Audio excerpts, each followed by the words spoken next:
What's up, hockey fans? Welcome to a rare Thursday night episode of Pod Snipe Celly. My name is Dan Bradley. Alongside me tonight, the effervescent Joel Fernino. Joel, how you doing tonight, my friend? I'm good, man. Thirsty Thursday. I made a promise we would have drinks for this, and I do not have one poured. Do you? Ah, shit. That's my bad. That's on me. Spoiler alert. That's on me. I set the bar too high. Spoiler alert, that's just water. Oh. Well, I still have probably 15, 20 minutes of work or so after the show, so. I get it. That's fair. But a tasty glass of something will be poured after. I don't know what. But I got a giant jug of water, so I guess we have a drink in that sense. We already got people ready to go. Kyle's ready to get the party started. Mark says he's got his drinks. He's ready to go. Let's go. I'm good, man. I'm ready. This might be my most personally anticipated episode we've ever done. There is a 10% or greater chance that Joel and I are not friends at the end of this show. I may or may not. I may or may not have recruited the Chicago Cavalry because we usually only get one or two Chicago people. And I started mentioning what we're talking about on this episode. There's contention. I will have HP light the beacons for the Minnesota reinforcements. Jeremy, Joey, I need you to. Mark, because you're kind of, indifferent, but I feel like deep down you lean Chicago. We'll see. He's from a big city. He's from a big market. We're both from big markets. You're from a market. Yeah, it's all right. There's at least a 25% chance Joel and I won't be friends at the end of the show. It's going up and we're only 2 minutes in. Well, before we get into that. Before we drop the gloves. I don't know. You two, I don't know how you're still friends now. Kyle, let me tell you, his wife and his parents pay me a lot of money. That's how I pay my mortgage. There is at least a 50% chance, Joel. Damn. Mateo back joining us tonight as well. What's up, Mateo? We light the beacons. Hey, no, that's fine. Mateo is my favorite Minnesotan, so. Over HP even? I don't know, man. I love me some Mateo. Him and I have some fun debates, some fun convos. Mateo, spoiler alert. We're going to be arguing the Calder debate here and Bedard versus Faber. So we may need you to recruit the Minnesota reinforcements here. But we're going to start with some relatively breaking-ish news. With the details that the Vegas Golden Knights have placed Mark Stone on IR with a lacerated spleen. There is no timeline for his return. It's not ideal. The joke going around, of course, is the timeline for his return is Vegas's first playoff game. It could take some time here to even to see where he's at. I don't know. I'm not a doctor. I don't really know how you help cure a lacerated spleen. But we're holding for 2 seconds because my mom texted me, "Tell Joel this month's check is in the mail." Yes, I love it. My mom likes you more than she likes me. Cool. I mean, my mom likes you more than she likes me. So yeah, that's also slightly true. She would be tuning in if she wasn't driving home. But sure. to your point here, three surefire things in life, Dan. Death, taxes, and Mark Stone landing on the IR. Every single year, this guy finds a way to end up on the injury list for something. Last year it was back problems. I think he had a lower body 2 years ago. And now lacerated spleen. Now we should mention as well, he took a hit at center ice. There was an interference play. where he kind of went down awkwardly. To me, if this is the joke going around is that it's cap circumvention for Vegas and that they can use Stones. I think it's $9.5 million cap hit. By the way, shameless plug pause.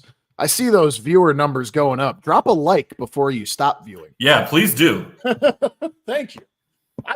Quite frankly, you can hop in for 30 seconds and be like, man, that guy's beard is really patchy. Just at least leave a like before you.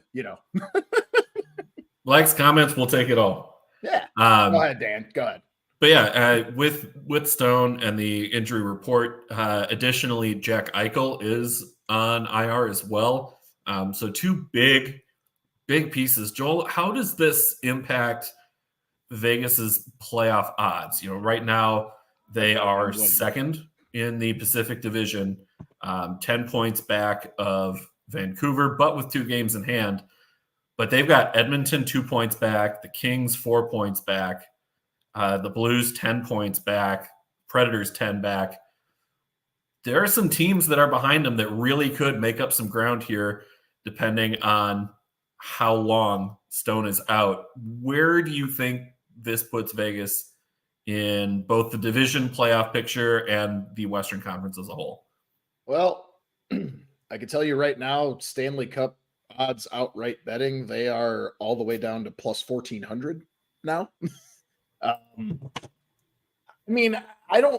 It's interesting. I don't know. I don't know if it necessarily kills their chances. Like they did the same thing last year. Eichel was kind of in and out, and then everybody got healthy for the playoffs. Whether you want to say that they planned that or not, and they found loopholes, it worked out. Like if you can find a loophole, good for you. It's not a bad thing. Exploiting the system, it's there to be exploited. Sorry. But I'm wondering if it's just simply like a recent cup winner just kind of trying to coast into the playoffs, get to the dance, but get to the dance healthy, only to then obviously kick it back into gear. I say that because I lived that. Regular season for show, postseason for dough. Exactly. Like I lived that in 2015. The Hawks did it with Patrick Kane when he broke his collarbone. Yeah, this all started with Chicago and with that Kane injury, because then they were the first to do it. Right. Tampa was the one who improved on the model, and now Vegas is. I mean, and we're not saying that Stone, is faking this injury or that. A lacerated spleen is quite the length to go to if you're trying to circumvent the cap. That's something kind of tough that right now. I know anybody can make something up, but that's kind of a very specific thing to just be making up. And we got a couple questions popping in. Deanna, I might have missed it, but did you talk about Columbus? So that happened as we went live. Yeah, that literally just came in. Joel mentioned it as I was hitting the go live button. So no, we did not get to talk about that one yet. I will, but we might Joel, as well. Yeah, I'll call that one up while you're finishing your thought here. Yeah, no, I don't know. I mean, my whole thing was I don't think they were going to repeat anyway. They're my second team. I love them, but I didn't really think they were going to repeat anyway. This does not help their chances. They're still in second. They are a deep team on the big club. And I'm alluding to, we got Guile asking, do the Knights have a deep farm program? To my knowledge, I don't follow their farm program. I brutally honest. I only follow the Hawks farm program. It's not because they've been so successful since they became a team. So their farm program is the big club. It's not the big club is the farm, realistically. Yeah. So obviously they're still one of the deepest teams in the NHL, but you start dropping down to AHL and then they're rookies and they're draftees and whatever. It's not nearly as deep. Henderson has not been nearly as good or seen remotely the same success that Vegas has. But part of that as well is when you have, they've made moves to send out first round picks because they know they're making deep playoff runs. That's how they're recruiting their players. So they haven't had that same high level talent coming through the farm system. Right. in the same way that other franchises would take that model and take that approach. Yep. So it's, I don't, if I'm which I am, a secondary Golden Knights fan, I'm not that really worried about it, but I also didn't really expect them to be repeating anyway. Does this hurt their chances of at least going deeper to really give themselves a chance to maybe get right back to the Cup final again? Yeah, absolutely. I don't know what a recovery, not just time frame, but in like fit. I don't know what the time frame for a lacerated spleen recovery is, but I also don't know what the physical recovery looks like either. Like that's a weird injury, man. What I've seen mentioned based on some other players who this sort of injury has happened to, and again, every medical case is different, every recovery timetable is different. But shout out to Mark's old boy. Mark's probably favorite player in Patrice Bergeron for playing in the Stanley Cup final with a punctured lung. Yeah, punctured lung, broken ribs, all that jazz. It was looking at months, not weeks, for a return from this type of injury. So I think it's entirely possible that he's not ready to go for the first round of the playoffs, which would be a big problem for Vegas if he's not there. I mean, damn right. Yep. Rename the Selkie after Bergie. Rename it the Bergie.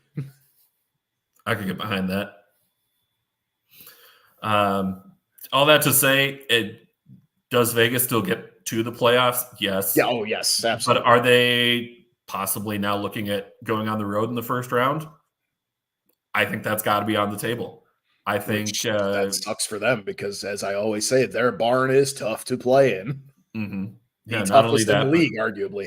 We could be looking at potentially falling down into more of a wild card position, depending on how long Eichel is out as well. I mean, that's Stone is their best defensive forward, and just Eichel what he brings to the team. Forward. He's very, very solid two-way player, much like Bergeron. But with that in mind, there are definitely concerns over how does the team move forward without those two, but can they take advantage of the cap situation and bring someone in? Because now that's a lot of room to play with. And even just going to Cap Friendly here to take a look at their, trade boards, they still have first, second, and third round picks each of the next 3 seasons. So they do have some draft capital that they could move around if they wanted to try and swing a deal with somebody. Right.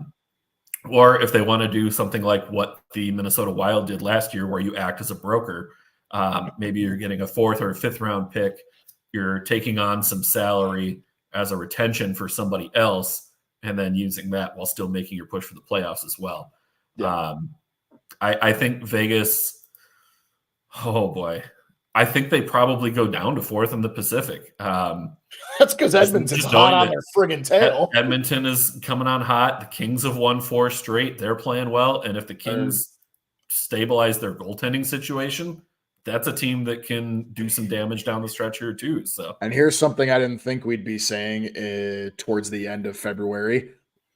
The Golden Knights are not catching Vancouver even with a healthy Mark Stone or Jack Eichel. Yeah, well, it depends. Is it the Vancouver that showed up for most of the season, or is it the Vancouver that showed up and let Minnesota hang a 10 spot on them on President's Day? Which, funny enough, during that game, Brock Faber didn't have a point. Anyway. You shut your mouth when you're talking to me. Save it for – we got 2 more segments till then. Save it. We're going to have to plow through those quickly because that other one's going to take us a while. I want people to stay. It certainly is. You know what? Yeah, the other one that we had was just a quick touch on, will the Anaheim Ducks trade Trevor Zegras?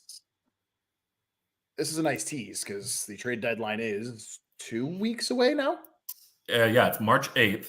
Yep. So we will not have a show next week. Our next show is going to be, I think it's March 5th. And then we'll probably hop on and do a live. Yeah. How about that? We're already almost to March. It's that close. Jesus. Yeah, next show will be March 5th, and then we'll plan to go live. That trade deadline is on a Friday, which is great. That afternoon, I for sure will hop on live. We'll see if we can't get Joel to hop on as well, depending what work looks like with the trade deadline reaction show. What day's the 8th? Friday. I can hop on live. Yeah, I figured you would, but let's not commit to it totally just yet until we know for sure. Hold on, before we get to do we think he'll get traded? Let's catch up with a couple of these comments because some of them are very important. Because apparently Deanna had a birthday. She did. Happy belated birthday. Yep, I got her a happy birthday on the day of. I don't know that you got to connect with her that day, but I did not. But she said it was nice, so that's very good to know. Mateo, yeah, Patrice Bergeron was Randy Marsh in the baseball state final. I didn't hear no bell. Hey, Bat Dad. What? That was a great episode. You're welcome. We got Mark scared that this is the last episode of Snipe Celly and not sure I can handle this hostility. We're not planning for this to be the last episode, but Joel keeps running his mouth. Hey, man, I got some group texts where you're running your mouth just as hard. Yeah, we'll save it for the debate segment. Exactly. You two need to move in together and stop. No, we do not. Yeah, I don't know. I would not put Michelle through that. I'd be the clean one. Yeah, you say that. I know that. I saw your dorm. Yeah, you haven't seen how I've been living since then. That's because of Michelle. Yes, there is some truth to that. Mm-hmm. Back to your question. Yeah, Ducks and trading Trevor Zegras before the trade deadline. Zegras is coming off of ankle surgery, set to return on February 24th, it looks like. So just a couple more days here and he'll be back, get some ice time. There's been a lot of talk about whether the Ducks are going to try to cash in on Zegras' trade value while it might still be high, given his recent injury history and with just the makeup of the Ducks roster overall. They invested early draft capital in Mason McTavish. They traded for Cutter Gauthier. And the question now is kind of, and not only that, but drafting Leo Carlson as well. Where does Zegras have a fit in their top six? Knowing you've got Troy Terry locked up long-term, knowing that you have all those other guys I just mentioned, do they try and move Zegras to the wing? Do they look to maybe cash in on some trade value? Because to start this year, before he got hurt, the numbers for Zegras were not very good. And I'm calling him up right now, assuming I can get Cap Friendly to work with me here. So Zegras on the year, 20 games played, 4 goals, 3 assists, 7 points in 20 games. That coming off of signing your contract extension is not what we would have expected out of Zegras at all. Mateo is he's Mateo, he's enticing me. Zegras could fit in Chicago if we could get him for the right price. Why are you sucking up to Joel? If we're not giving up a lot of trade value, let me rephrase that. If we're not giving up a lot of draft capital, I am all for taking that risk on the injury history. He's still 22, 21. Yep. 22, 21, right? 21, 22. 22. All right. Yeah. 22. We'll be 23 next month. He's so young. And this is and I'm actually glad Mateo brought that up anyway, because my question is just, how did we get here? We were saying, I was holding up the torch and pitchforks because Trevor Zegras didn't win the Calder over Moritz Seider, because he was literally he was virtually the face of the league outside of McDavid that year. Mm. And if not for injuries, he'd still be up in that area. And also just the Ducks handling of their roster has been a little weird, but they really butchered some prospect development over the last 5 years or so.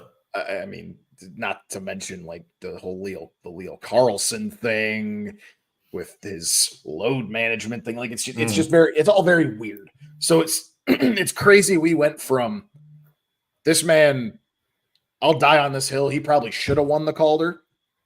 He didn't, and it's okay. But we go from that to like he's one of the biggest personalities in the league and one of the biggest youngest personalities in the league. He's going to be the Ducks, one of the Ducks leadership crew to bring in all the other young super talents they have coming in that you already listed off. Like a by the way, throwing this one out there, you mentioned Leo Carlson. Carlson's played 37 games this year. How many points do you think he has? 37 games. I'm going to say he's got 28 points. You're a little high, but you're close. He's got 22. 25? Oh, 22. Okay. So, I mean, which again, for an 18-year-old who is just come over from playing in Europe to immediately go to the North American game and play that well, you don't load he's manage. Playing well. You don't load manage an 18-year-old rookie. Let him go out there. Let him fail. Literally let him fail. Maybe, but that is kind of what they're doing now. Now that they've seen like, hey, he can handle more of a workload, they are upping his workload, which is good to see. Right. Yeah, that's where how the hell did we get from he's going to be one of the faces of the Ducks when the Ducks are finally back in the playoffs perennially to now they might trade him. Like, what the hell? It's crazy to think about. It's all happened in 2 years, 2 seasons. Well, the injuries and the roster change definitely playing a big factor here. I don't think they trade him before the deadline, but I do think they keep listening to offers and seeing if maybe once, we get to the offseason, we get closer to the draft, you could potentially run into something there. Yeah. Because Zegras' contract, he's got 2 more years on his deal past the season. $5.75 million for his cap hit, reasonable as the cap is going up. And for a young player, I mean, Joel, let me ask you this. Anaheim calls and says to Chicago, hey, we're gauging your interest in a Trevor Zegras move. We want Oliver Moore and your second-round picks this year and next year. Nope. You don't do it? Nope. No. The sheer excitement in Kyle Davidson's face during the little, like, the Blackhawks do the, like, I think it's called One Shift or Every Shift or whatever it is. It's like a little behind-the-scenes thing. The episode they did during the draft last year, Kyle Davidson was like a kid in a candy store when he admitted like that he was frantically calling every team he could to trade up so he could get Oliver Moore. No one would take it because no one wanted to just trade away anything. They didn't want to like move their spot, I guess, right? It's a deep draft. It was a very deep draft, right? Nobody wanted to move. Nobody wanted to do business. And his excitement when it came up, and I forgot who got drafted right before that spot, right before us. Good question. Was it maybe Zach Benson or Ryan? Was it Ryan Leonard? Maybe. I think Leonard went earlier than that. Oh no, he did go earlier than that. But while you pull that up, yeah, his excitement, like it was Colby Barlow. Okay, that alone, no, because he like, and it was the consensus. Like that was the steal of the first round. That's why we got such a good draft grade, even though like the rest of the draft was like fine, all right, decent, whatever. Gabe Perreault to the Rangers. Yes. So no, I am not getting rid of Oliver Moore when we haven't even seen what he can do up here yet. No way in hell. You tell me, hey, if I'm Kyle Davidson, I am hanging dial tone. We need a soundboard right now. Give me a dial tone. Like I'm hanging up and I'm not saying goodbye either. I'm just hanging up. The Wild with their cap situation can't do it. Joey, help is on the way, dear. Help is on the way, Joel. Oh boy. Oh yeah, we're getting ready and we're about to pop in there too. I mean, Mateo chiming in too. Like his options are Montreal or Chicago, and you're more of a Chicago sympathy. Thank you. Mateo, you're disappointing me, We man. we don't need the sympathy, but I do appreciate it. We like Dan used to tell me, like, go cry into your 3 Stanley Cups in 6 years, which I have. Yeah, But must be nice. everybody's gone now. So Yeah, and then you immediately get Connor Bedard as soon as you're bad for 2 seasons. We've been bad for more than that. We've been bad for more than 2 seasons. You've been below average for a couple years. You've only been bad for about 2. Well, okay. Like really bad. All right. And then I would bet significant money Zegras goes to an original 16. Well, let's wrap up this side. I'm sure Mark would take him in a heartbeat. Right. I like organizationally, center depth wise. I actually like him on the Bruins. That could be a good fit. Especially like they're going to need some personality because Marchand, how much he longer doesn't does he have have? too much longer. Right? Like they just lost Bergeron. But how long is Marchand going to be there? Pasta's like got personality, but not as much as you'd think so. I'm sorry, Deanna. I agree. Bedard should have gone to Columbus. Sorry, I agree. Hey, Fantilli though. I am excited for Fantilli. You got Fantilli at a spot that no one thought you would. So that's pretty good. And of course, in typical Columbus fashion, Fantilli's hurt. Well, I'm just going to put both of us on the spot and we're going to just say yes or no. Does he get traded? That's how we before the deadline this year? Yes. I'm going to say no. I'm going to be spicy. And I'm going to say yes. I'm going to say yes. I'm sorry. I know people might yell at me. Please yell at me. I like it. It's fun. But I don't really have anything to back that up other than I think it's a fun answer and it could be cool to see. It'd be a really fun splash to see at the deadline. There hasn't been many other crazy rumors. This is probably the biggest one, the most prominent one, right? So I think it'd be fun. And the prospects of the teams he could go to, it excites me. I don't know. I think it'd be kind of fun. I don't have any propositions for you of like how it gets done yet. Maybe that's for our trade deadline pre-show thing. Like I can't paint a picture for you of a trade right now. I can't.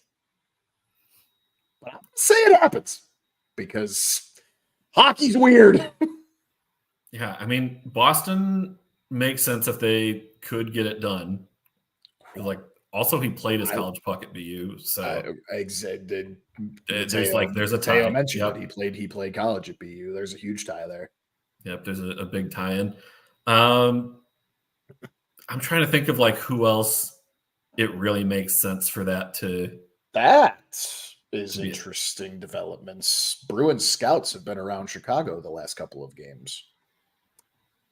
I don't think we're going to be very. Bedard for Charlie Coyle. The deal is 1 for 1. I'm jumping off this balcony right now. Mark, whatever Boston has to do to get a Bedard deal done, do it. Please, just get him out of the division. Nope. Okay. So Mark actually, you took the words right out of my mouth. Tyler Johnson is pretty much the only one I see getting traded, and you'll like him. See that?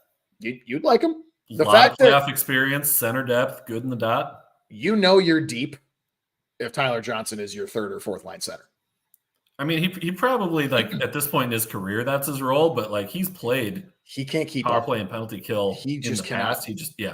He's not the speedster that he was. Obviously, when he was in Tampa, when he was younger, his legs aren't underneath him anymore, and it's evident every night.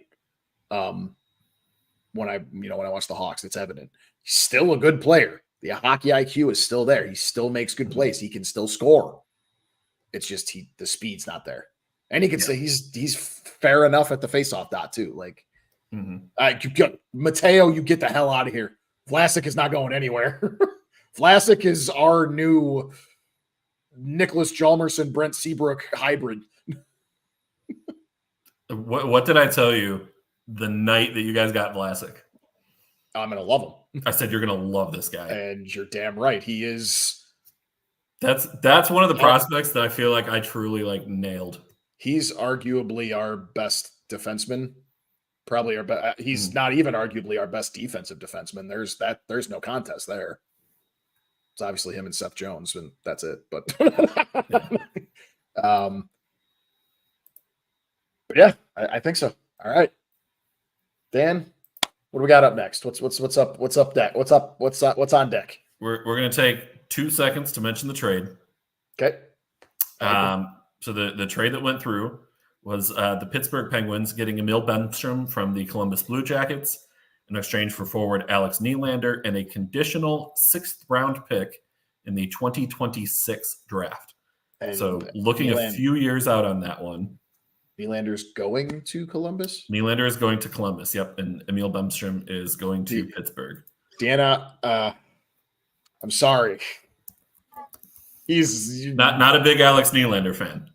He was in Chicago, and Stan Bowman tried to shove him down all of our throats, and it never worked. No. I'm sorry, you're not going to like that. You should not like this trade at all. Joey, yeah, Nylander, Hawks legend.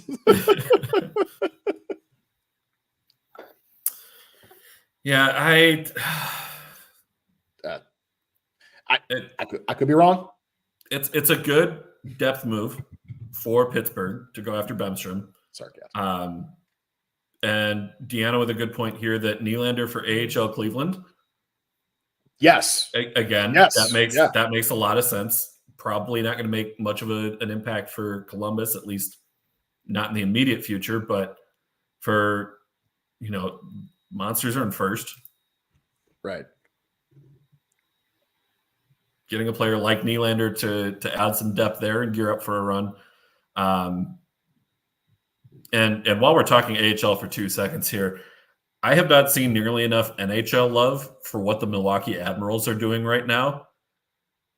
The Milwaukee Admirals are on an 18-game win streak. They have not yet lost in 2024. They matched they're matching Edmonton's. They're matching Edmonton. They're passing Edmonton's streak. They are just on an absolute tear right now. That's not good for us. and amazingly, even with how good they've been in that 18-game streak, they're up to 71 points. They're still 10 points behind the Hershey Bears. Hershey is stupid good. Where's Rockford at? I know Rockford's decent because Rockford is 4th in the Central Division, 47 points on the year. It's our farm team. It's pretty much. Grand Rapids and Texas were neck and neck before this hot streak from Milwaukee. Those are clearly the best 3 in the division. Iowa, everybody's hurt. Chicago Wolves, they're going through a weird year. And then Manitoba, their younger guys have been playing up with Winnipeg, so they finally broke through, and Winnipeg is seeing that success from their AHL system. So Manitoba is kind of taking a bit of a step back this year. And yeah, just to Deanna's point here, still need 10 more to catch the all-time record of 28 set by the Norfolk Admirals in 2012. Of course. Thanking us for the Milwaukee love. I like the Admirals, and Deanna, like we talked about on Beauties last year, Iowa is, of course, that's my team. But I've always liked the Admirals and what they do just as an organization. And to see them have that success now, it's fun. And even as a Chicagoan, I'm supposed to hate Wisconsin. No, I only hate Green Bay. I love the city of Milwaukee. I actually at one point thought about moving there. That's how much I love Milwaukee. But let's catch up with a couple more of these real quick because I love all the comments. Yeah, keep them coming. Yes, please. This one was from Guile, though. Can the Wild make a move that would shock you? And he was also asking Mateo, and Mateo did actually answer. But can they? Yes. Will they? Honestly, probably. Making a move to acquire somebody would shock me. Mateo jumped in, yeah, answering Kyle, saying he would be stunned just like you said, but could see Hartman getting asked about a move. There has been interest in Hartman just partially because of his lineup flexibility. He can play center, he can play wing, he can play first line, he can play fourth line. Relatively affordable contract there as well. So for a team that is looking to add some depth and maybe give Hartman some stability, like, hey, you are firmly going to play in this roster spot. That is our expectation, versus the Wild have played him at so many different positions this year. He is getting a pay bump going into next year, but if you can make that work, it's certainly a consideration there. Yeah, Mark corrected himself. Wisconsin is a supplier of your Chicago pizza, Joel. Be careful, but no, the cheese. He corrected it to cheese, but you are right. Hey, I love their cheese. It is good. Their cheese and their beer, two things that they absolutely got right in Wisconsin. Yeah, but you know what, Dan? It's time. Well, there's one other very fast thing we can cover before it, because that topic's going to take the rest of the show. So why don't we really quick talk about the return of the Kane? Yeah, we got to mention this one. Kane, for the first time since leaving the Blackhawks, because he didn't get to play in Chicago when he was with the Rangers last year, and in a Detroit Red Wings jersey, of all the jerseys, like, is it fair to say the only worst jersey that he could be going to Chicago in would be a Blues jersey? Yes, absolutely. That's about as bad as it gets. I also this rivalry kind of died when they moved east. Mm-hmm. I mean, it's there in our hearts and our memories, but like, it's not built up anymore, obviously, because it's east-west now. We barely play them. Yeah. And here's the thing. Patrick Kane returning to Chicago for the first time since being traded, like you said, in a Red Wings jersey, and on the night that Chris Chelios is getting his number retired for the Hawks, the number 7. I wanted to go to this game. I ain't going to lie to you. There's still a chance I might go to this game. It's the Sunday. I was going to ask, because this would be the type of game that you live for the Chicago history of it all. I do. I mean, I was at the last regular season game last year when it was Taves' last game, and I bawled my eyes out at the end of it because I knew he was gone. Mm-hmm. I was at one of Kane's last games before he got traded too, but it's going to be a special one where night. He didn't score in overtime. Yeah. So real quick, I went viral yesterday. You blew up. Hot tweet alert. I retweeted from my favorite organization, CHGO. I retweeted a video of, like, it was, on this day, last year or whatever it was, like, the goal, the last goal Patrick Kane would have scored at home in a Blackhawks sweater was in the dying seconds of overtime against the Golden Knights, and it didn't count because time had expired. I retweeted it saying, and I still will die on said hill. I will die on the hill that this goal counted. And it is now up to... Probably more since the show started. It definitely slowed down a bit, but it is at 773 likes, 42 reposts, 1 quote, and 10 bookmarks. 48. What was the one quote? 46,000 views. Can I look at that? Oh, it's somebody who quote tweeted it saying, "Because it did." #robbed. Absolutely. I mean, the light was on and the puck wasn't in the net. Well, you know what? I'm going to die on the hill that it counted, Dan. And they die on, but at least you're dead. They robbed it. Have you never heard that one? I feel like I put that in the group chat before. No, I feel like I've thrown that one out there. Me trying to hear who the fuck asked you. Yeah, I sent you that one today too. Yeah. Oh, here we go. Like, I know Joey wants to get in on this one. Oh, Milwaukee fish fry. Never actually tried it before. Deanna, we love you as always. Yeah, thanks for tuning in, Deanna. Always good to hear from you. Here we go. So Joey, say what you will. When Hawks beat them in 2013, that ended the rivalry. Exactly. And it was a good ending for us, at least. And it ended in almost like when Ted Lindsay got traded to Chicago long ago. Yeah, that was. So there are times where Chicago owners have brought in players way past their prime, and all they just did it for revenue. Looking at you, Ken Griffey Jr. on the White Sox. The White Sox owner is an idiot. Here we go. Does Kane get the boober? Oh, absolutely no not. Chance. If anybody boos him, kick them out of the United Center. He got traded. He actually just went on record too, saying if a deal could have been struck, he wanted to stay here for the rest of his career. That wasn't the direction the team was moving in, so I'm not salty about it. Some people still are salty about it. I'm not. It wasn't the direction the team was moving in. Kyle Davidson has conviction on his vision, and right now it's, with some obvious amazing luck, is being executed pretty well so far. What else we got? Who has watched Kane's mixtape more, Bedard or Joel? Yeah, Bedard went on record too, saying he's actually very excited for like the video package they're going to play. And I mean, obviously, he said that was one of his favorite players growing up, which is crazy. That makes us old. Over under 2.5 pints of tears from Joel on Sunday. Over. If I'm at the game, over. If I'm watching it on my couch, probably still over. Probably. There we go. Kane's last goal that wasn't 100% was good. Exactly. Wes McCauley said no goal. I got to stand by Wes. No. The one time Wes McCauley was wrong. Otherwise, he's always right. Then we got, to me, Celly and the Wings makes me way more mad than Kane. One said he wouldn't play for Detroit and then signed with them. Yeah, but at the end of the day, it is a business. I don't blame Celly for doing that either.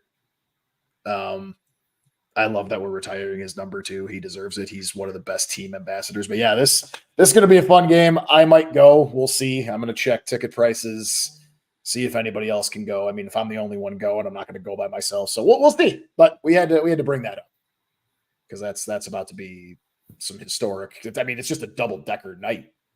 Retiring Chris Chelios' number to the rafters and Patrick Kane returning. And then you get the old Blackhawks regime spearhead, or the old our last first overall pick going up against our most recent first overall pick. Yeah, what's it like to have multiple first overall picks in your franchise history? Must be nice. Dude, I'm not even going to argue with you because we got first overall for the Hawks last year. The Bears had first overall last year. I don't know when the hell that's ever happened, where 2 different sports in the same city had first overall. And then the Bears have first overall again this year via that trade. And then the Blackhawks are bad enough to potentially get first overall again. I don't think that's ever happened in history. 2 separate teams going back-to-back first overalls. There's no way that's ever happened. I was just looking to see the Vikings have never picked first overall in the modern era of the NFL, aka the Super Bowl era. Yeah. Or I should say the merger era.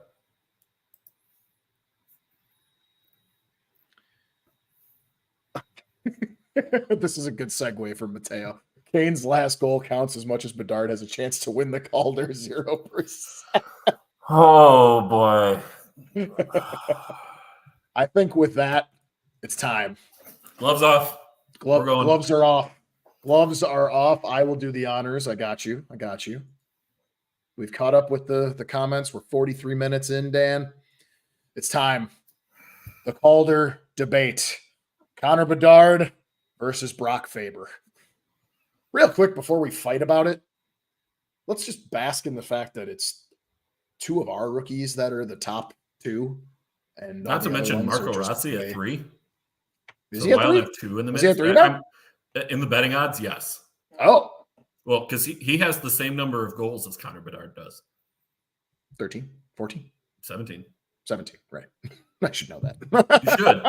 Especially for this sort of a debate, you would think you would have had that one ready to go.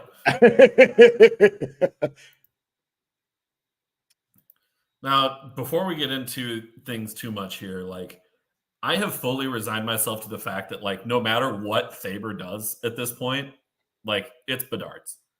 And it would take Bedard getting injured in the next game and being done for the rest of the year.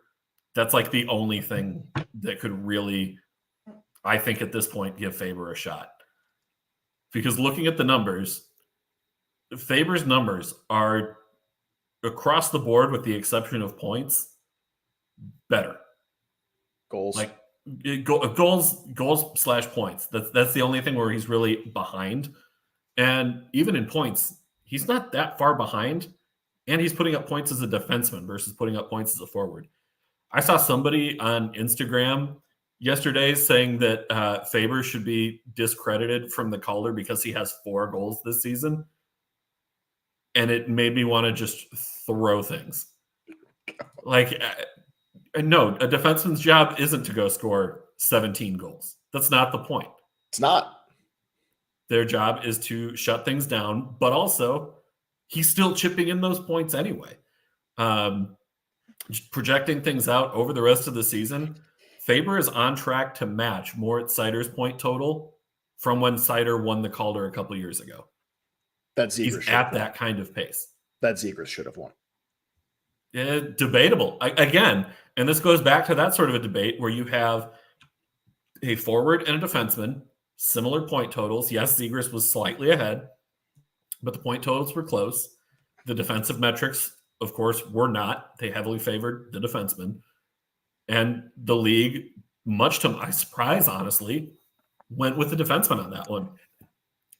I do not think that's the case here at all. No. Now, go ahead. Like you said, you wanted to get that in before we get into it. And before we do get into it, I was singing the praises of Brock Faber before probably half of Minnesota was. I don't know about that. We've been singing his praises since last year. And I'm not talking about you guys. But I was in love with that kid from the minute he stepped foot on the ice in the playoffs for you. I know it resulted in a first round exit. But I was like, that kid is going to be fucking special. I got a breaking news alert, and it said Minnesota, and I had to look down. It is not important. It is Minnesota United. Oh. They finally hired a manager, which they should have done months ago. But soccer. I want to get it. Yeah. Look, what he's doing is damn impressive. The fact that he is only 6 points behind Bedard. Now, here's the thing. Bedard was out for 6 weeks. Mm-hmm. But anyway, still only being 6 points behind Bedard as a defenseman. As a defenseman, absolutely. He's a +2, or is he now up to a +3 or 4 on the year? I think he's +3. Okay, +3. He was +2. I think he had a plus in the last. Yeah, he was +2. He was +2 after your 10-7 crazy ass game against Vancouver, where he somehow was a 0, but he was a flat. Amazingly, because that's why I joke about it, but also it was kind of amazing in a 10-7 game. He had no points and was the other thing is, because Minnesota scored 4 power play goals in that game. Power play goals also won't count for your plus minus. Yes, so but also that's not even half. And again, some of the time it was he takes the shot and somebody else, it deflects in front. It goes off of another team's player and then lands on Joel Eriksson's next stick and he pops it in. Yeah. Now, here's where things get spicy. Mm-hmm. You gave Faber stats. Bedard stats, 17 goals, 22 assists, 39 points, 131 shots on goal in 43 games played this year. And you gave me some stats that I know you'll read, so I won't ruin them. I know you I'll throw some more out when you're done. You gave some advanced stats, and I literally make a living off data analytics, so I love that stuff. Mm-hmm. However, when it comes to sports, it's a little different. We'll get into that later. But part of this too, and you have said this yourself, and this is actually why I actually will run myself back a little bit. I said Zegras should have won it, but the impact that Moritz Seider had for the Red Wings that year was considerably better, even if the point total didn't. And he ended up, I think he finished with more. No, he didn't finish with more points. No, he was behind Zegras. Right. And that's the first time I've seen that happen in a little bit too. So yeah, he had one of the better seasons Seider did for a rookie. Right. So that I can understand. And Detroit was pushing for the playoffs that year. Mm. They didn't make it, but they were pushing. The Ducks weren't even close. Yeah. The impact on the team has something to do with it, and I know what I just said is going to be a little bit confusing because we're not pushing for the playoffs. Mm-hmm. But the fact, too, we've said what Faber's doing as a rookie defenseman is incredible. I agree. I don't take away the hype because, yes, Bedard has lived up to said hype. Take away the hype. This is an 18-year-old kid who is on a team of scrubs. And he's still doing all of this. Here's where I know things might get heated. When it comes to the way both of our teams are built, the Wild not only expected to make the playoffs at the beginning of the season, shit, I had them at second or third seed, so they are just severely underachieving right now. The Hawks were never supposed to be good. They aren't good. Arguably, they're worse than I expected them to be. And yet Bedard is still doing what he's doing. He's still putting up these numbers. He leads, and I will check exactly how what kind of lead he has in points on the team. I think it might be, I want to say now it's probably 6 to 7 points in the lead on the Hawks specifically. Might be less, might be more. I need to double check. But he's doing this with nothing around him. That's not to say Brock Faber is not doing this stuff on his own. I'm not saying that the only reason Faber is doing this is because he has good veteran talent around him. But the fact of the matter is, call the spade a spade. He has awesome players around him. And he's executing. He's taking advantage. Good. That's what you're supposed to do. Bedard has Seth Jones, somewhat Nick Foligno, somewhat, kind of, sort of. When Foligno skates fast enough to keep up, for those who didn't see that interaction. He's got that was such a funny interaction. He's got those two, and I'll give you, I can't even give Kurashev? you Korchinski. No, so that's the thing. Bedard is making Kurashev look very good. Kurashev's good. He's solid. Bedard's making him look damn good, though. So that's the thing. He makes the team look better. And missing him for 6 weeks, I'll get into those stats, but I'll let you go with your stats first. I sent these stats to you a while ago. I have them. I'll get to them. That's where my argument comes in. It's not just throw this one out there, just go ahead. In defense of the Wild being a better overall team. At least defensively this year, that hasn't necessarily been the case.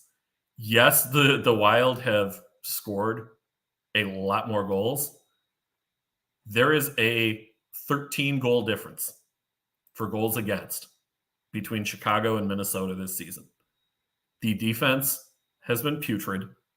The goaltending, awful.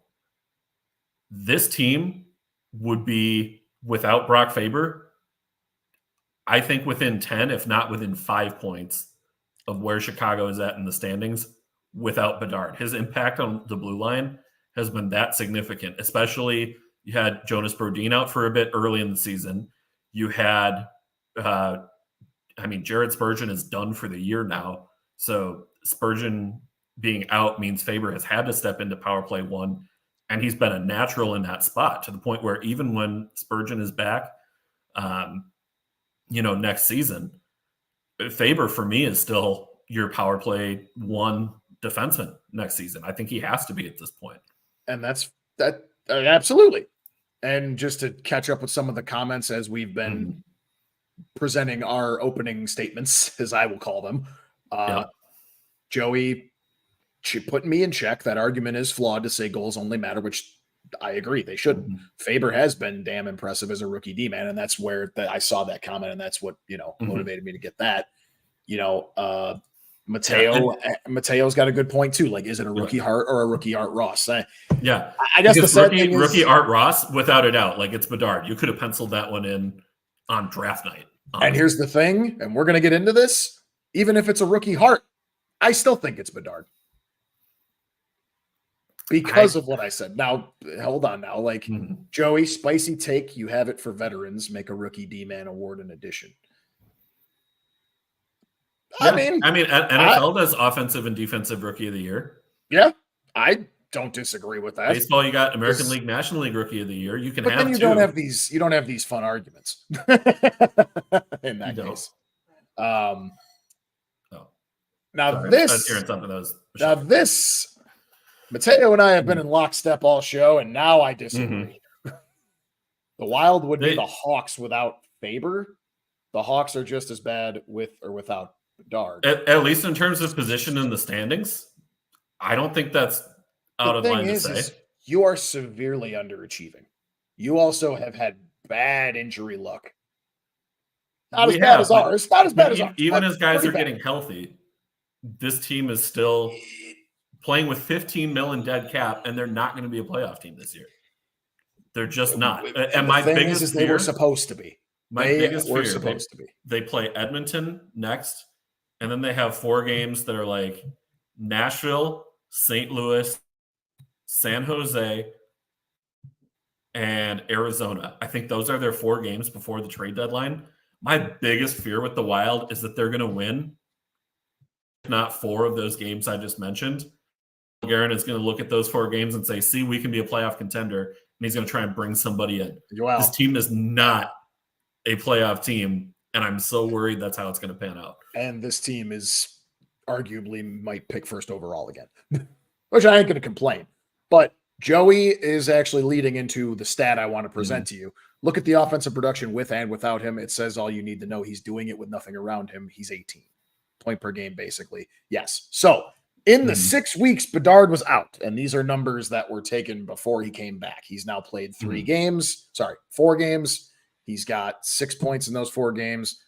It should be 8, but he leads in the category of called off goals. That's for damn sure. Here it is. Without Bedard first, 5v5 goals per 60, 1.64. Good enough for dead last in the league. Point percentage without Bedard, 25%, dead last. 5v5 expected goals for per 60, 2.1, dead last. 5v5 chances for per 60, 51.9, 32nd in the league again, last. 5v5 shots for per 60, 25.8. Not dead last, but 31st. 5v5 scoring chances for per 60, 22.9. Not dead last, but second to last. 5v5 high danger chances per 60, 8.8. Dead last. Power play percentage, 10.5. Dead last. That's without him. With Bedard in the lineup.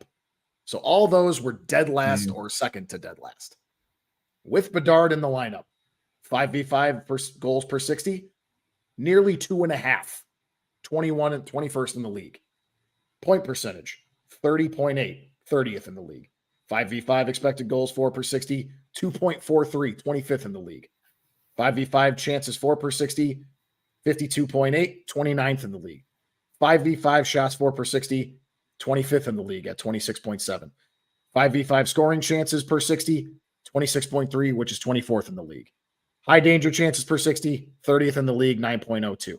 Power play percentage, 13%, a whole 3% up, 30th in the league. So yeah, some of those are still close to last. Like we are still a bad team, but you go from dead last in everything without him in the lineup to mid to low 20s and high 30s. The impact he has on this team as an 18-year-old is insane. And I'm not trying to take anything away from what Bedard brings to the table. He is a generational prospect. He is a very, very good hockey player. He is, I think it's already fair to say, the best player on the Hawks. The numbers back that up. Yeah. Yeah. But I mean, even when you have a healthy Taylor Hall, even when you have all the guys who are out injured, he's still the best player on the team right now, and he's 18. He's only going to get better. That said, looking at the all-around impact of the game, beyond what he brings offensively to a bottom-of-the-table team, there's really not a whole lot there. Whereas I look at a guy like Faber in the two-way game, the more all-around game is absolutely there. Because we look at hits. And I know Bedard's not an overly physical player, but he's still got to go and win puck battles. Faber 47 hits, Bedard 31. Bedard's not going to be a shot blocker. That's not his role, but he has 15 blocks. He's less than one shot block per 2 games at this point. It's almost 1 in 3 games for shot blocks. Faber, 113, leads all rookies, 25th among all skaters. As expected from a defenseman. Right, that's fair. Let's take a look at on-ice Corsi for percentage. Bedard, 43.1, Faber, 49.3. The team is generating more shots when Faber is on the ice than the Hawks are generating with Bedard on the ice. For our casuals, Corsi. Corsi, CF percentage, Corsi for percentage. Right, explain that. Yeah, so Corsi is the unblocked shot attempts. These can be attempts that miss the net. These are shot attempts that are on the net, goals. It's anything that's not blocked. Wonder why they don't just call it shot attempts. Unblocked shot attempts? Yeah. Because shot attempts are both blocked and unblocked. I got it now. Okay. Right. So there is that factor as well. Yeah. And that doesn't even necessarily directly translate into shots on goal. That is just your overall attempts there. So the Wild are generating more shots with Faber on the ice than what they are with Bedard. On ice expected goal for percentage, Bedard 41.7, meaning with Bedard on the ice, the other team is still projected to score 59% of the goals while he is on the ice. No shit. 52.0. Okay. Yeah. We're seeing that as well. Yeah. PDO, which is your on-ice shooting percentage plus save percentage. Bedard, 994. Faber, 1.004. In a lot of these metrics, Faber is carrying the Wild, not to mention as a 21-year-old rookie defenseman, he is 7th in time on ice among all NHL skaters this year. Youngest player by a lot. Number 1, Seth Jones. Minutes at this point in the year. And he's putting up. Yeah, I think. And let me confirm this. I think he's ahead of Seth Jones in minutes played this year. I think. Jones. Give me a moment. Jones was injured, so maybe. But I don't know. Jones plays like 28 minutes a night. Yeah. So right now, your time on ice leaders. Okay. Drew Doughty, John Carlson, Seth Jones, Noah Dobson, Rasmus Dahlin, Mike Matheson, Brock Faber. Faber is playing more time on ice per game than Cale Makar, Charlie McAvoy, Miro Heiskanen, Roman Josi, Victor Hedman, Quinn Hughes, Eric Carlson, Morgan Riley, Zach Werenski. That's just on time on ice per game. That doesn't factor in when you have guys who have more or fewer games played in that span. And he is consistently putting up time in big minutes 5-on-5. He's putting up big minutes on the penalty kill. And this is where Joey's comment comes into play here, where maybe we should split this up, because the whole argument that everyone knows I'm going to say is a lot of the stats you gave, that's expected. Brock Faber's a defenseman, and Connor Bedard is he expected to put up a lot of shot blocks as a defenseman? Sure. Is he expected to be leading all rookies and 25th among all defensemen? And not only all defensemen, all skaters? Right. As a rookie?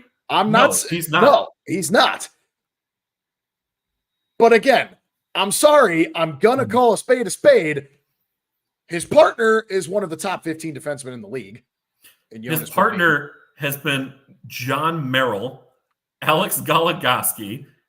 He finally now is playing more consistently with Brodin right? for a long time this year. It was, is he going to play with Brodin? Is he going to play with Middleton?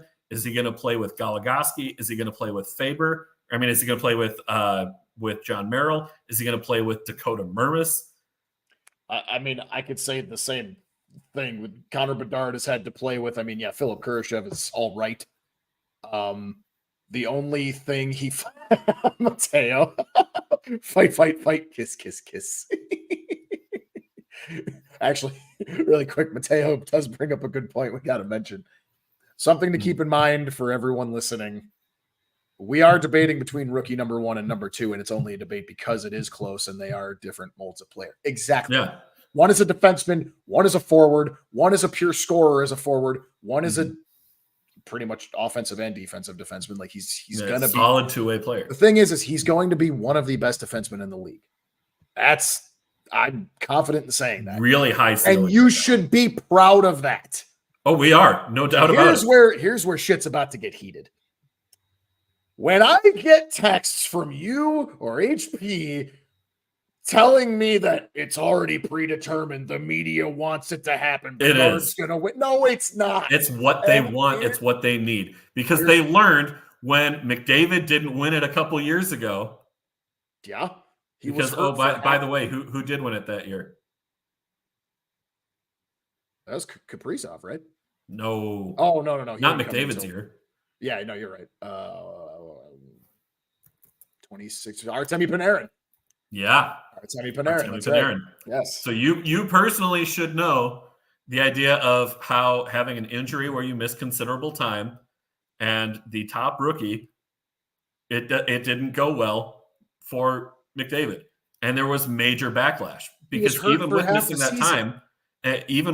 that time, he was still second in points? No. In that time he was out? No, he was like third. He was like third or fourth. 2015. I'll look the numbers up here.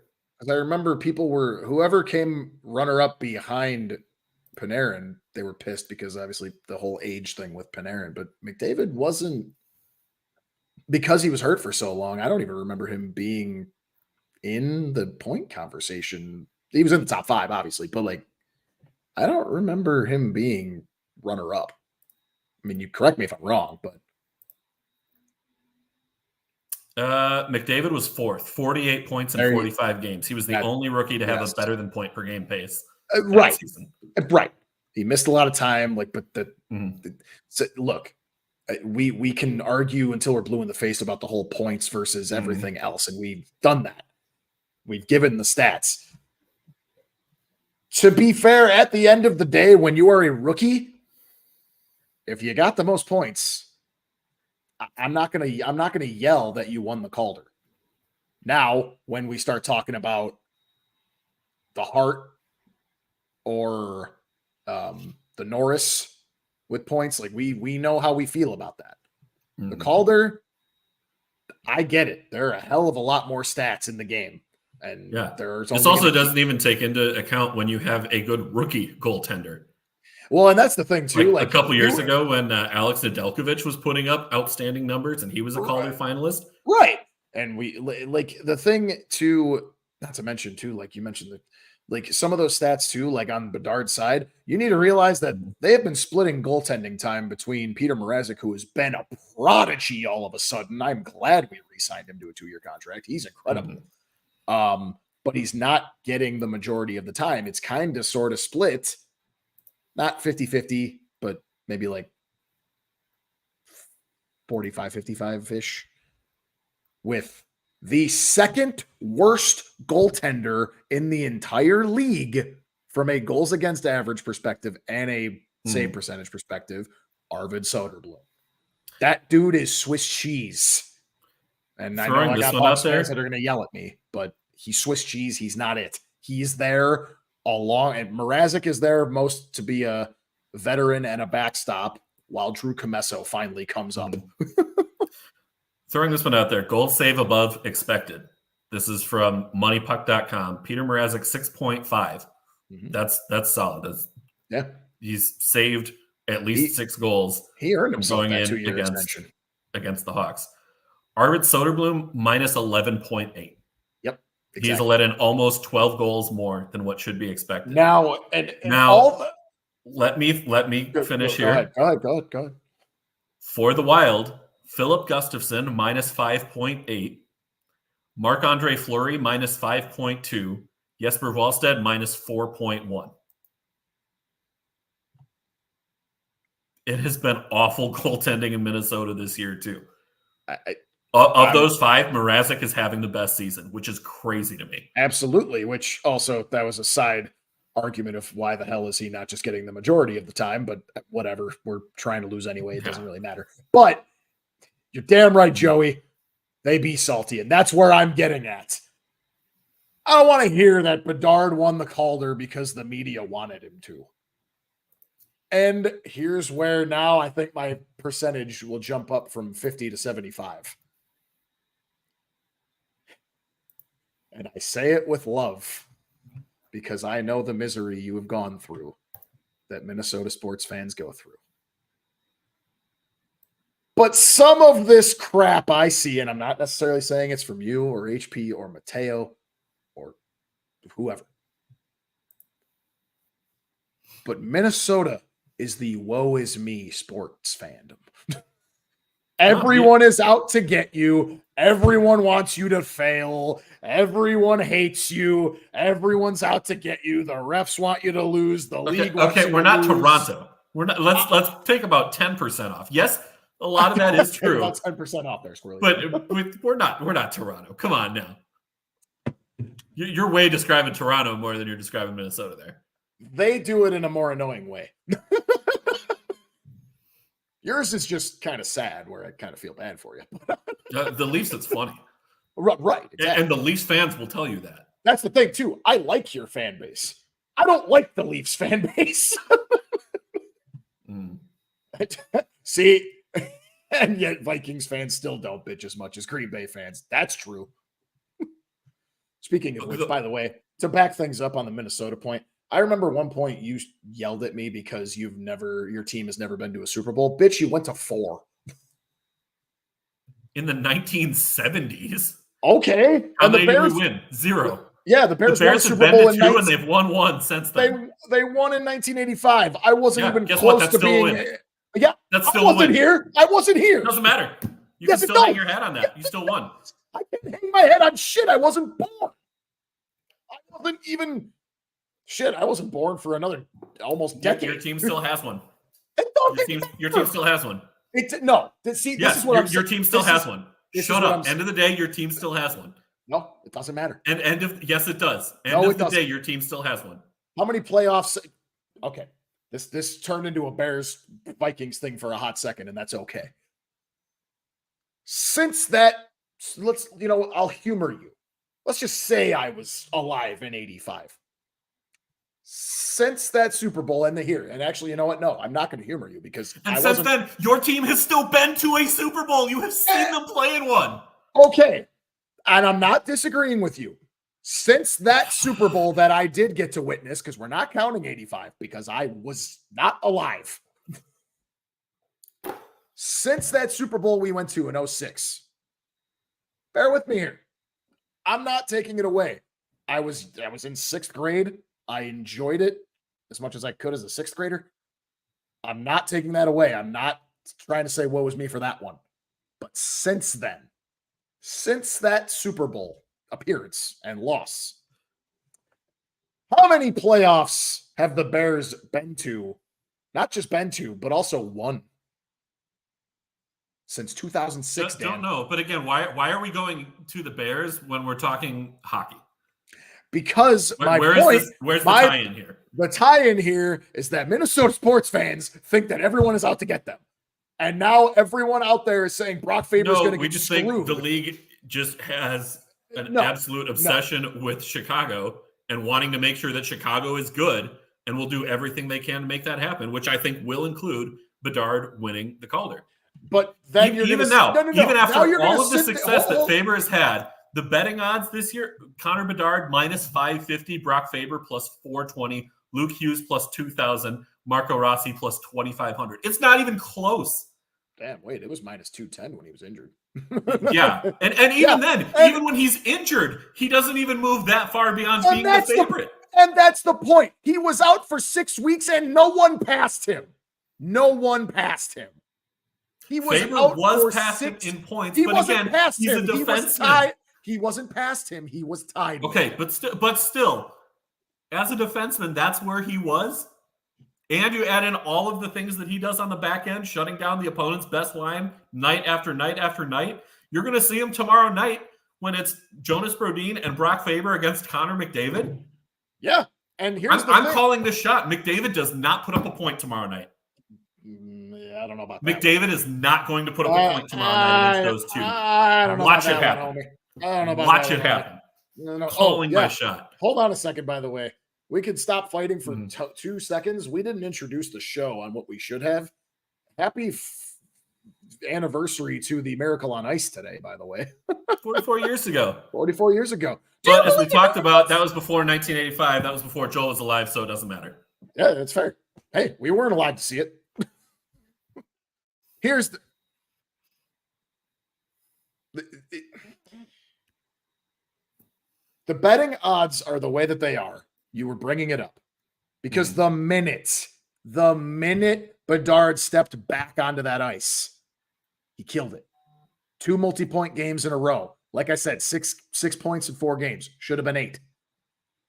Or could have been 8. Mm-hmm.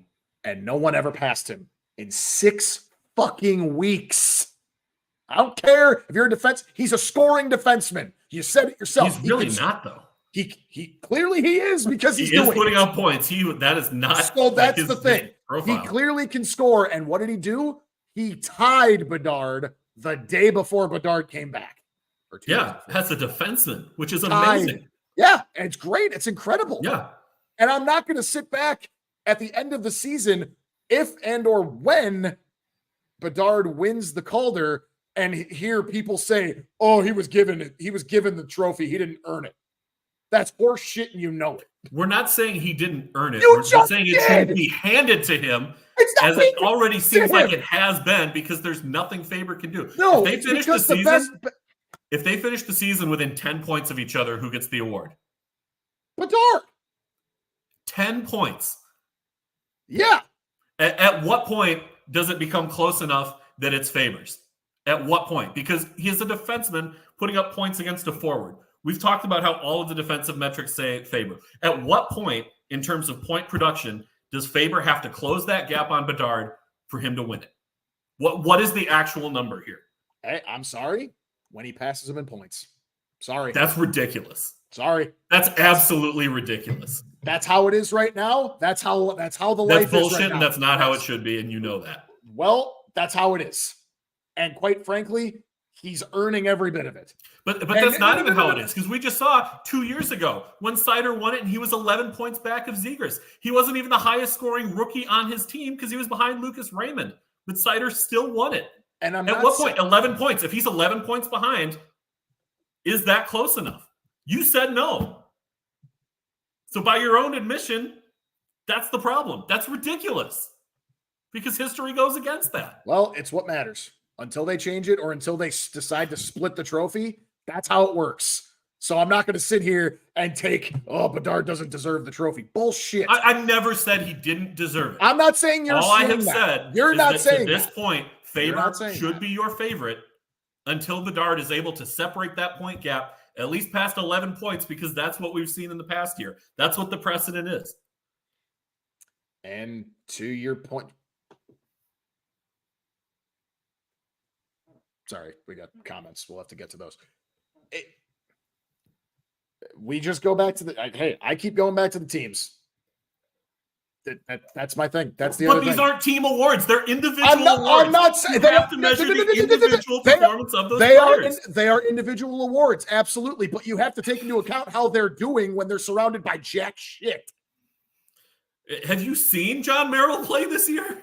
Have you seen Alex Goligoski? Have you seen any Blackhawks player on? You can't even name I have 5 we played you, and it was players. 2-1. It was 2-1. It was a 1-goal game. We scored because 3 you are goals severely combined between our teams. That's because you're severely underachieving and thought you could coast against us. No, we are actually, honest to God, bad. The only thing we have other than we've let in 13 goals the last 2 games. Quit telling me we're a good hockey team. Kyle's right. Hockey is stupid. You guys' words. You're right. I don't want, like, here's the bottom line. Here's the bottom line. At the end of the day, it's kind of a fun little twist here. It's a trophy. It's an individual trophy. I went on record when Bedard got hurt in saying, if you got to keep him out until the last month of the season, do it. Don't risk anything for a goddamn individual trophy. I don't care.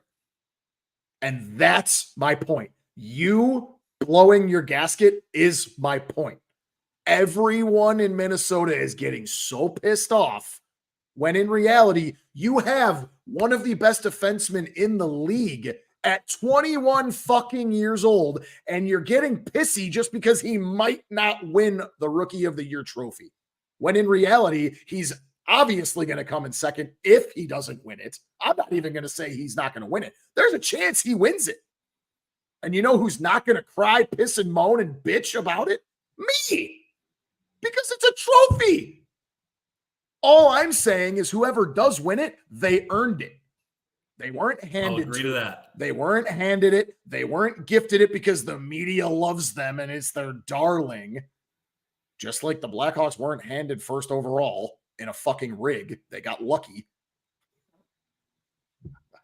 I'll fight that tooth and nail.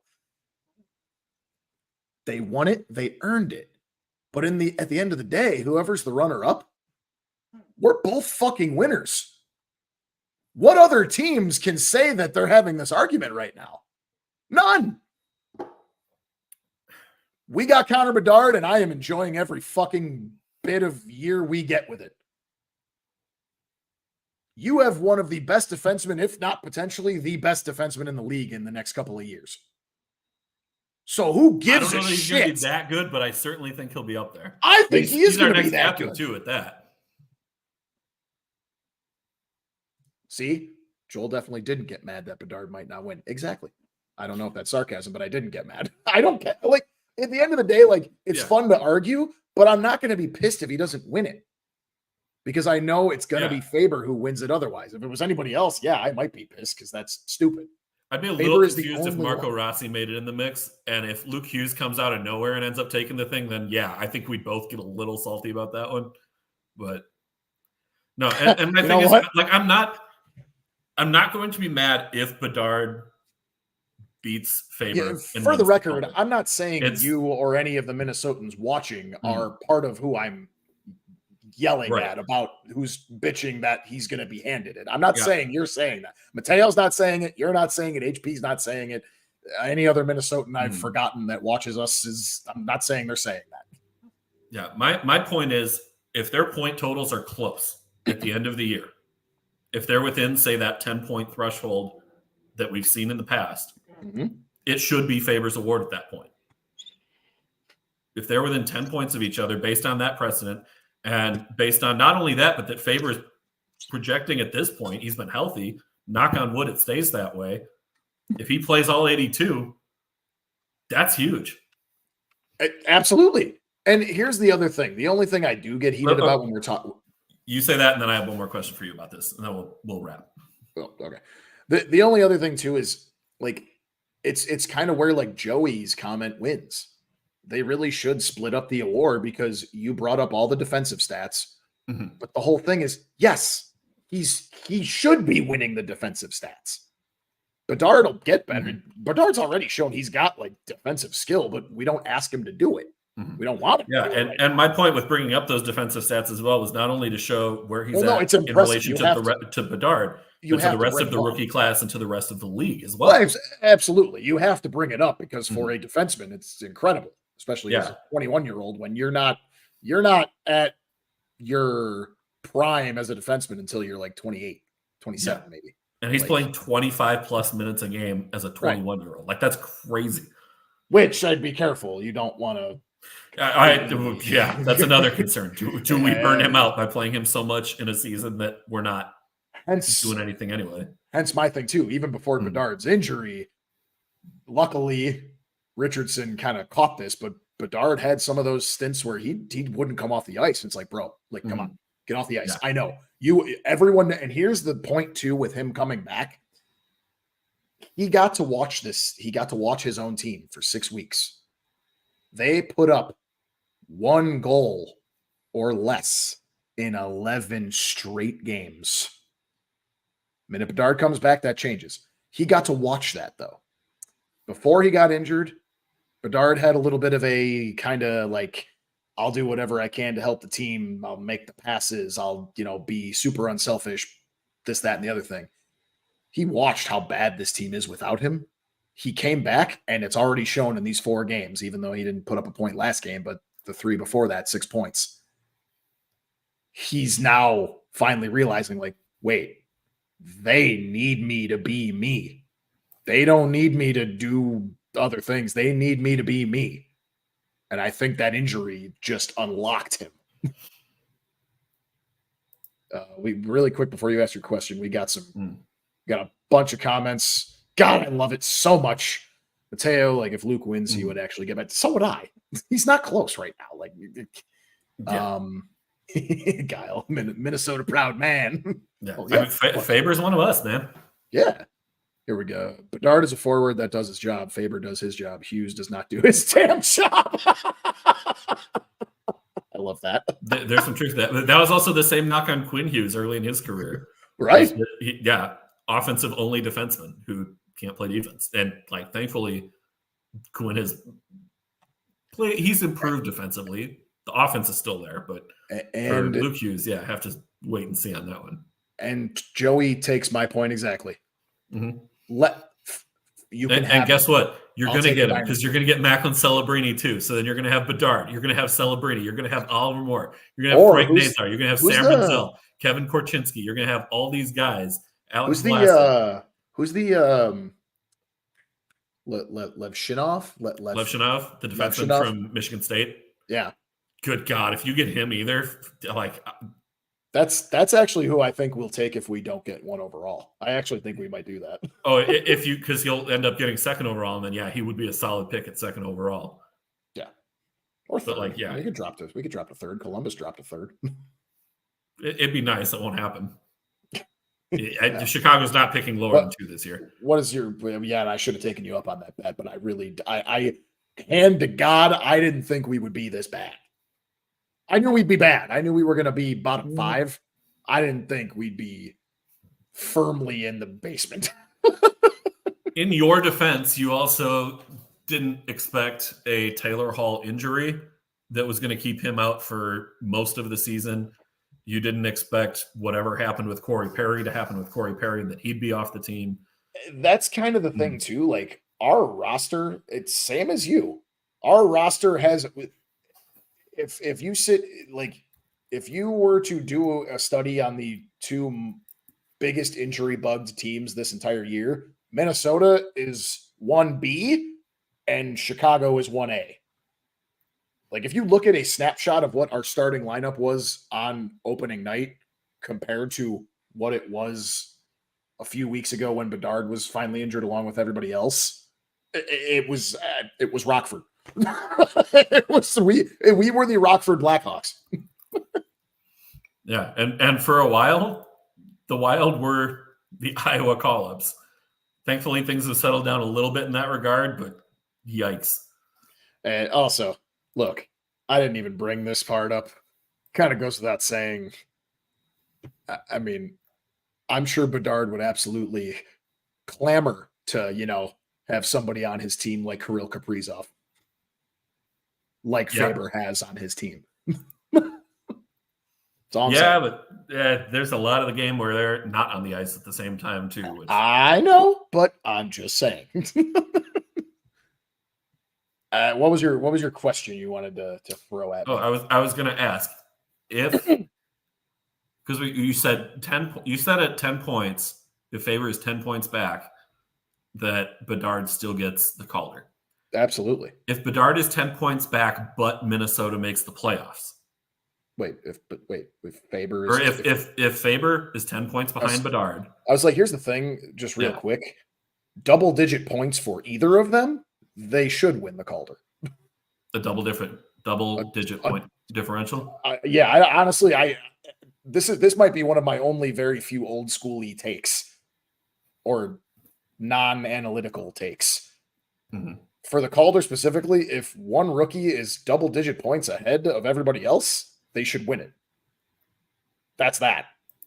I'm not going to disagree that the point differential thing being kind of the trump card, it's kind of the ace of spades in a way. I'm not disagreeing that there should be more than that.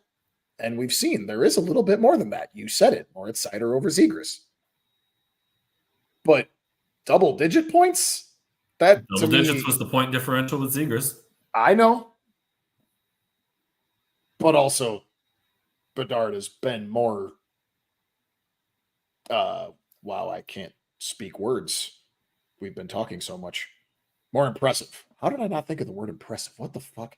Maybe I need a drink. Entirely possible. It's like at beer pong when you're better when you're not sober. Mateo with an interesting one here. He says the Wild have 6 players that have played in. I just checked this. There is one Chicago player who has played this year. Name that Blackhawk. In every game? In every game. Blackhawks have played 7 games this year. There is one player who has played 57 games this year. Don't look it up. I won't. Real quick, would I get it, or is it a deep cut? I don't know that it's a deep cut, but it's also not somebody who I would have pegged at the beginning of the season like this. And that's why I just really, because our roster has changed so much. I'm not looking at games played. In fact, actually, it doesn't. Yeah, this doesn't even. It would be.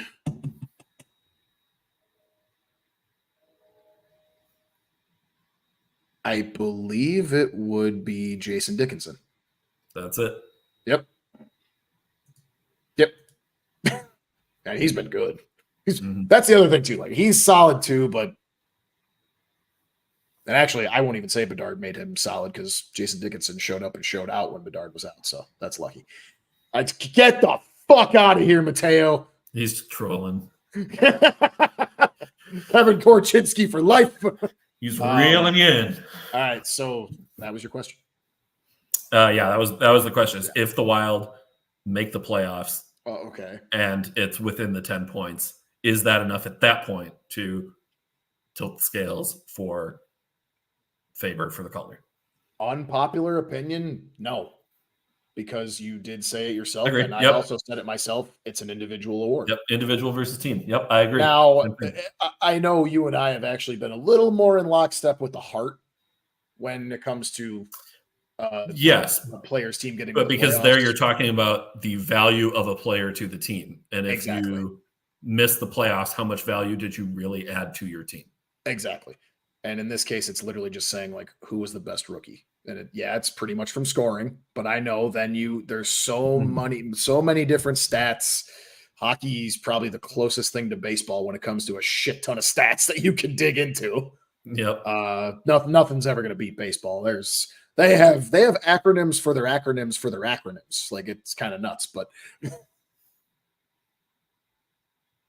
I think from my end, we got through it. Yeah, I think we can safely put that one to bed. From my end, ultimately we argue it, but at the end of the day, like, who cares if you don't win it? I don't. We have Connor Bedard. Context, but I probably won't. You have Brock Faber, who's gonna be our next captain and a top 10 defenseman in this league for many years to come. And I hope so. I'm calling that shot. I'm Babe Ruth calling that shot, and I actually think I'm going to be very correct on that. As long as Kevin Fiala trade is starting to look pretty good, isn't it? Yeah, I mean, it sucked to lose a player of that caliber, but it was worth it. But the Kings got what they needed. The Wild got what they needed, which was the cap room, so that they didn't have $7 million over the cap and have to gut their roster. And how do you think? And they still have Liam Ugrin on the way too, because he was the pick that came attached to Faber on the deal. How do you think I feel about? At the time, I was depressed about trading Alex DeBrincat, Kirby Dach, Patrick Kane, Brandon Hagel. I hated just destroying, cleaning house, but that turned into the second best farm system in the league. In recent years, what Chicago has done to build up their farm system, like, they have a top 5 farm system in the league. Like, so far, Korchinski's already looking like that's going to be worth it. Mm-hmm. Hell, we blew things up, and where did it get us? Connor fucking Bedard. So it's worth it already. Then multiple draft picks in the first and second rounds for the next 3 years. Well, last year, this year, next year. One of those got us Oliver Moore. Like,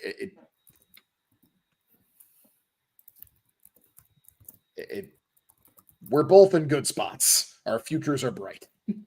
I was trying to remember who you had the first from this year, and I forgot you still have another first coming from Tampa because of that Hagel deal. The Hagel trade. No, we sold Hagel.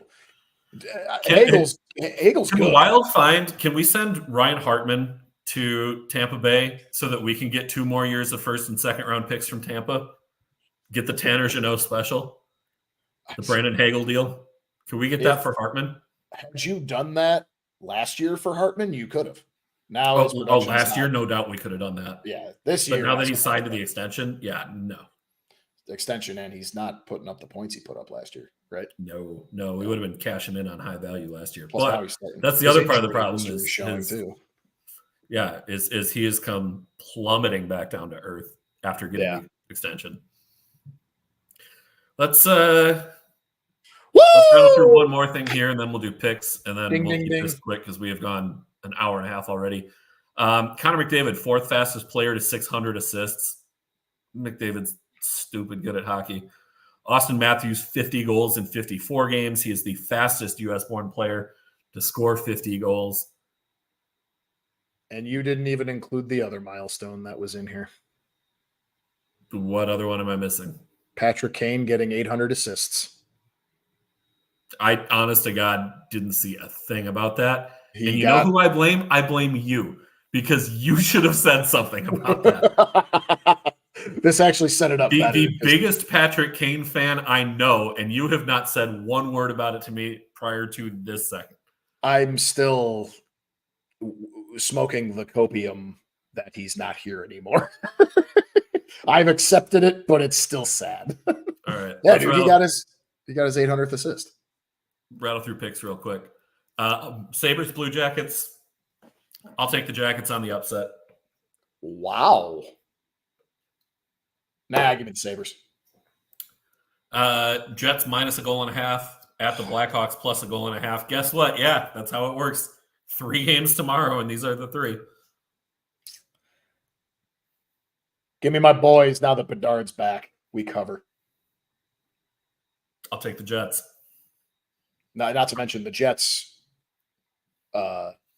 burned me last week. When I did, because we needed them to win by 2, and they scored 1 goal. They still won. They shut out. They shut them. But they only got 1 against a team that's coached well and has Bedard back. Yeah, I take the cover. And Minnesota Wild at the Edmonton Oilers. Now, I already said earlier in the show, I think Connor McDavid gets held off the score sheet tomorrow night. Wow, I want to take that bet, honestly, because that just sounds not right. Okay, let's see here. Let me get the odds up and see if there are odds for under. His anytime. His odds for under. His odds for under are absolutely going to be in the plus, and I would argue it'd probably be close to plus 200. Mm-hmm. Plus 185. I'm not even looking. I'm not looking. They don't even have an under. They don't even have an under. No, it's still too early for that. They'll get them up overnight and into tomorrow. So there's that. Yes, Mateo. The Sens did fuck up that DeBrincat trade. This is why I trust Kyle Davidson. They messed it up twice. Yeah, they messed it up coming and going. Yeah. Did you say who you're taking in this one? No, I did not. Who you got? Edmonton, my Stanley Cup pick, who are finally rising from the ashes of being in the basement with the Hawks not too long ago. I've picked against my team the last couple of times that we've had this segment, and it's not gone well. So I'm going to pick Minnesota in the hopes that, best case I get the pick right. Worst case, I get it wrong, and it improves the draft stock. So we're different on all 3 games. Been a while since we had that scenario. That's a first. That doesn't happen. So I took Minnesota. Joel took Edmonton. I took Winnipeg. Joel took Chicago. I took Columbus. Joel took Buffalo. So Trouba's acting like a donkey tonight. Trouba acts like a donkey every night. He also looks like a donkey. Oh, shoot. Mateo brought up a good point here. John Merrill on the ice in Edmonton. Oh boy. If the Wild play John Merrill, I am retracting my Connor McDavid no points tomorrow. Nope, you can't. You locked it in. Okay, fine. I'll stand by it. And I'll just hope to God that they don't throw John Merrill in the lineup.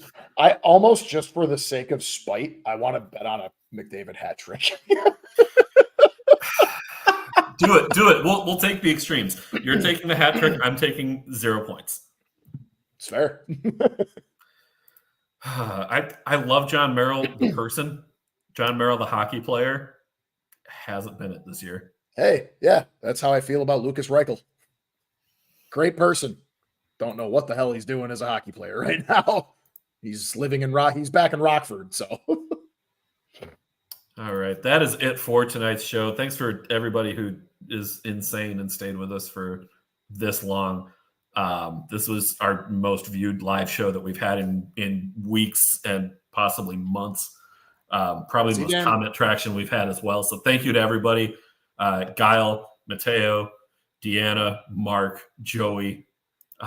We had so many comments. Guile coming throughout the show tonight. I hope I got everybody in there. I probably missed somebody, and I feel bad about it. But thank you to everybody who tuned in and commented throughout the show tonight. We are off next week because we're going to go hard for the trade deadline on Tuesday the 5th, and then another show recapping the deals on that Friday once the deals are done. So please join us back here for those ones. Oh, God, no, I hope this isn't true. Mateo saying Oshie torn Achilles. Oh, I hope that's not true. Holy breaking news at the end of the show. Oh my God. Buddy. What the? That's it. I mean, he's done. At 30. If that's it, that's his career at this point, honestly. He's 30. He's 36. Oh, boy. How old is TJ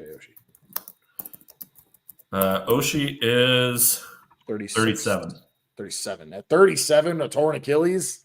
No, suffers non-contact injury and leaves the game. A non-contact injury too. Oh my God! Non-contact injuries are the worst. That's what is going on with. Oh wait, he says look like it when he went down. So not confirmed, but anytime there's a non-contact injury, that just it makes you sick. Man, it's the year of. Oh my God, that sucks. That's it. I'm sorry. I hope that's. I hate to be cynical. I love TJ Oshie. TJ Oshie was the one player that, even on the Blues, I love TJ Oshie. On the anniversary of the miracle too. Of the miracle on ice. Yeah, that's. Damn it! Russia got the last laugh. Again. It applied to Oshie in the shootout. It applied again. The Olympic team 44 years ago. We play them 10 times. They might win 9, but not. That's what we're going to ask our listeners to do. Hit the 5 stars. Hit the like again. Even until the lights go off again. Thank you to everybody for joining us. As a reminder, we are live. It'll be Tuesday nights at 8:00 Eastern, 7 Central going forward. You can also catch us on demand anytime on Spotify and on Apple Podcasts. But yeah, that's it for tonight's show. Next one is March 5th at 8/7 Central. Joel, we said 50% chance or greater we're not going to be friends at the end of the show. I think we kept it just enough to still be friends, so we're good here. He's Joel. I'm Dan. We're friends. We love y'all. Enjoy the rest of your night, everybody. Bedard for Calder. Faber!